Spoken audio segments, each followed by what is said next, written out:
Welcome back, everybody. I'm meteorologist John O'Keefe, and I hope everybody has stayed safe from all the wildfires and the dust storms that have been happening all over Oklahoma. But let's take a look here at our 3-day forecast. Sunday, a high of 64 degrees is going to be a very nice and pleasant way to end our wild week here in Oklahoma, because when we push into Monday here, we are going to be looking at another fire weather watch. We're going to have highs in the mid 80s, and those south to southwesterly winds are going to be about 15 to 20 miles an hour, so very dry conditions again.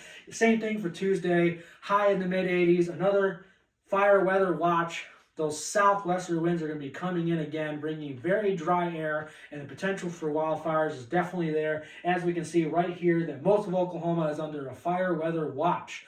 So let's make sure we're being smart and safe with any fires that we are starting. You might as well not even start any fires for Monday and Tuesday. This is for Monday. Our area is under a 40% chance for fire danger. So let's make sure we're being smart about that. This is Tuesday. Again, another 40% chance of the possibility of new wildfires starting or the spreading of current wildfires that are all over our state.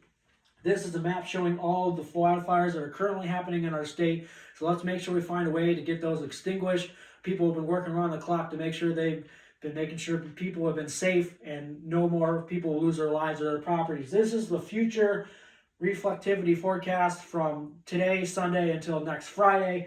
That you can see those south to southwesterly winds are going to be bringing in that very dry air from southern Texas and New Mexico, causing the potential for more wildfires to start. And then by Wednesday, a system to our north will bring in cooler air to our area, which hopefully will bring in some moisture and slow down a lot of that wildfire progression. But then pushing into Thursday and Friday, as you can see here, the winds are going to shift back from north to south and southwest. It's not going to be as dry as it was earlier in the week, but there's still a chance that the wildfires could spread with wind. And then later on in the week, by about Friday and Saturday, you can see that there's a system that's going to push through that might bring in some moisture to prevent more wildfire spreading into our area here. So let's take a look at our 7-day forecast. Again, Monday and Tuesday, very dry, very windy. There's that wildfire potential. Wednesday, cooler temperatures. Thursday through Friday, we're going to be slowly creeping up in those temperatures. So let's stay safe and have a good week.